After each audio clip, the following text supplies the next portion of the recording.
राष्ट्रीय अन्याय निवारण महासंघाच्या निवडी संपन्न। राष्ट्रीय अन्याय निवारण महासंघाची महाराष्ट्र राज्य, पश्चिम महाराष्ट्र, कोल्हापूर जिल्हा आणि शिरोळ तालुक्याच्या पदाधिकाऱ्यांच्या निवडी संस्थापक अध्यक्ष संजय भोसले आणि महाराष्ट्र राज्य अध्यक्ष प्राध्यापक गंगाराम सातपुते यांच्या हस्ते पार पडल्या। जयसिंगपूर इथं संघटनेच्या कार्यालयामध्ये पदाधिकाऱ्यांच्या निवडी संपन्न झाल्या।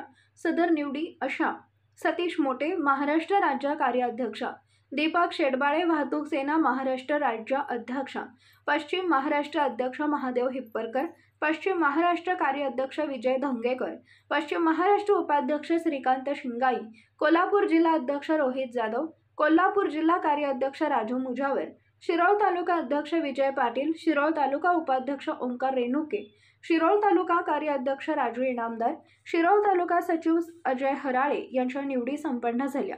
यावेळी सर्वांनी नूतन पदाधिकाऱ्यांचे अभिनंदन केले आणि त्यांना पुढील कार्यात शुभेच्छा दिल्या।